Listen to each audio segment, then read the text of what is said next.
Assalamualaikum warahmatullahi wabarakatuh.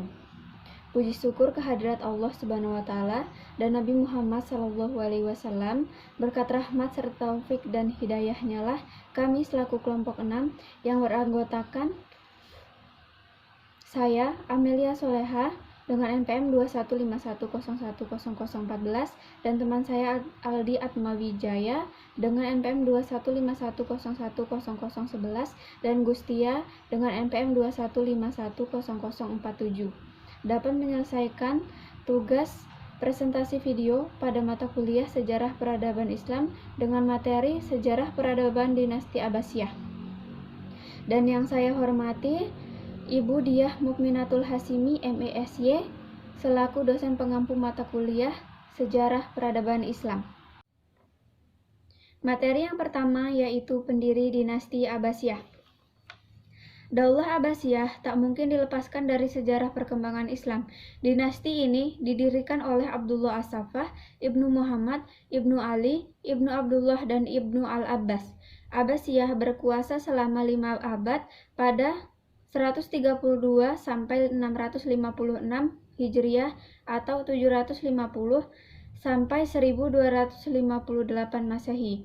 Dinasti ini menggantikan Daulah Umayyah yang telah berkuasa selama 92 tahun, yaitu pada 40 sampai 132 Hijriah atau 660 sampai 750 Masehi. Selama dinasti Abbasiyah berkuasa, Islam mengalami kejayaan dalam berbagai bidang kehidupan. Dinasti yang beribukotakan di Baghdad ini juga menjadi pusat peradaban seluruh dunia. Pada tahun 815 Masehi, Khalifah Al-Ma'mun Al-Rasyid mengembangkan dan mengubah nama perpustakaannya menjadi Bait Al-Hikmah. Saking besarnya perpustakaan ini menyerupai universitas dengan koleksi mencapai 400 sampai 500 jilid buku para cendekiawan dengan berbagai bahasa. Perpustakaan Bait Al-Hikmah adalah perpustakaan pertama terbesar dalam Islam. Para ulama intelektual dan para mahasiswa memperluas serta mendalami ilmunya di perpustakaan ini. B. Pola pemerintahan dinasti Abbasiyah. Sistem politik, pemerintah, dan bentuk negara pada masa dinasti Abbasiyah. Pada zaman Abbasiyah, konsep kekhalifahan berkembang sebagai sistem politik. Menurut pandangan para pemimpin dinasti Abbasiyah, kedaulatan yang ada pada pemerintah khalifah adalah berasal dari Allah, bukan berasal dari rakyat sebagaimana diaplikasikan oleh Abu Bakar dan Umar pada zaman Khulafaur Rasyidin. Hal ini dapat dilihat dengan perkataan Al-Mansur, "Saya adalah sultan, Tuhan di atas buminya."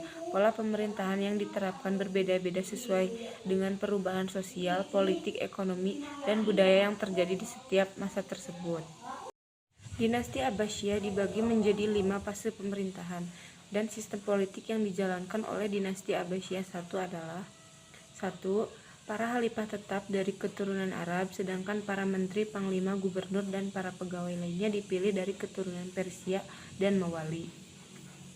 2. Kota Baghdad digunakan sebagai ibu kota negara yang menjadi pusat kegiatan politik, ekonomi, sosial, dan kebudayaan. 3. Ilmu pengetahuan dipandang sebagai suatu yang sangat penting dan mulia.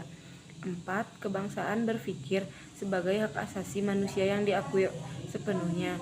5. Para menteri turunan Persia diberi kekuasaan penuh untuk menjalankan tugasnya dalam pemerintahan. Masa 5 periode pemerintahan Daulah Bani Abbasiyah antara lain: 1. Periode pertama tahun 750 sampai 847 Masehi. Pada periode pertama, pemerintahan dinasti Abbasiyah mencapai masa emasnya. Secara politik, khalifah merupakan tokoh sesungguhnya yang kuat dan merupakan pusat kekuasaan politik dan agama sekaligus. Di sisi lain, kemakmuran masyarakat mencapai tingkat tertinggi. Masa pemerintahan Abu al-Abbas, pendiri dinasti ini, sangat singkat, yaitu dari tahun 750 sampai 754 Masehi. Karena itu, pembina hakiki dari dinasti Abbasiyah adalah Abu Ja'far Al-Mansur, tahun 754 sampai 775 Masehi. Periode kedua 847 sampai 945 Masehi. Perkembangan kebudayaan, peradaban, serta kemajuan besar yang dicapai Abbasiyah pada periode pertama telah mendorong para penguasa untuk hidup mewah, bahkan cenderung mencolok. Kehidupan mewah para khalifah ini ditiru oleh para hartawan dan anak-anak pejabat. Demikian ini menyebabkan roda pemerintahan terganggu dan rakyat menjadi miskin. Kondisi ini memberi peluang kepada tentara profesional Turki yang semula diangkat oleh Khalifah Al-Musahim untuk mengambil alih kendali pemerintahan. Usaha mereka berhasil sehingga kekuasaan sesungguhnya berada di tangan mereka. Sementara kekuasaan dinasti Abbas di dalam Khalifah Abbasiyah yang didirikannya mulai pudar. Hal tersebut merupakan titik utama awal runtuhnya dinasti Abbasiyah meskipun dapat bertahan hingga lebih dari 400 tahun. 3. Periode ketiga pada 945 sampai 1055 Masehi. Pada periode ini, Abbasiyah berada di bawah kekuasaan dinasti Buai. Keadaan khalifah lebih buruk dari sebelumnya karena dinasti Buai merupakan penganut Syiah. Khalifah tidak lebih sebagai pegawai yang diperintah dan diberi gaji. Dinasti Buai memberi kekuasaannya menjadi 3 bersaudara. Ali untuk bagian selatan negara Persia, Hasan untuk wilayah bagian utara, dan Ahmad untuk wilayah Al-Ahwas, Wasit dan Baghdad. Dengan demikian, Baghdad pada periode ini tidak lagi menjadi pusat pemerintah Islam karena telah pindah ke Shiraz di masa kekuasaannya Ali bin Buai yang memiliki kekuasaan Bani Buai. 4. Periode keempat pada 1055 sampai 1199 Masehi. Periode ini ditandai dengan adanya kekuasaan dinasti Seljuk atas dinasti Abbasiyah.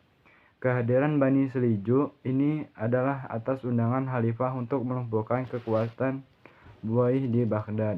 Keadaan khalifah memang membaik, paling tidak karena kewibawaannya dalam bidang agama kembali setelah beberapa lama dikuasai oleh orang-orang Syiah. 5.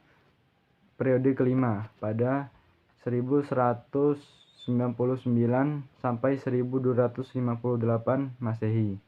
Pada masa periode kelima, masa khalifah bebas dari pengaruh dinasti lain, tetapi kekuasaannya hanya efektif di sekitar kota Baghdad dan diakhiri oleh invasi dari bangsa Mongol. C. Ekspansi wilayah dinasti Abbasiyah. Dinasti Abbasiyah memiliki wilayah kekuasaan meliputi Irak, Suriah, Semenanjung Arab, Uzbekistan, dan Mesir Timur. Di antara kota pusat peradaban pada masa dinasti Abbasiyah adalah Baghdad dan Samarra. Baghdad merupakan ibu kota negara kerajaan Abbasiyah yang didirikan oleh Khalifah Abu Ja'far al-Mansur pada 754 sampai 775 Masehi. Pada tahun 762 Masehi, sejak awal berdirinya, kota ini sudah menjadi pusat peradaban dan kebangkitan ilmu pengetahuan. Ke kota inilah para ahli ilmu pengetahuan datang beramai-ramai untuk belajar. Sedangkan kota Samarra terletak sebelah timur sungai Tigris yang berjarak kurang lebih 60 km dari kota Baghdad. Pada dinasti Abbasiyah, Islam juga pernah berjaya di Eropa. Namun, menurut Wiener Sarjana Ekonomi pada 1 Januari 1999 dalam The History of Government from the Earliest Times volume 2, pada akhir abad ke-8 dinasti Abbasiyah terasing dan dipaksa untuk menyerahkan kekuasaan atas Al-Andalus atau Spanyol dan Maghreb atau Maroko. D. Peradaban Islam pada masa dinasti Abbasiyah. Kemajuan Islam pada dinasti Bani Abbasiyah dapat diuraikan sebagai berikut. 1. Kemajuan dalam bidang sosial budaya.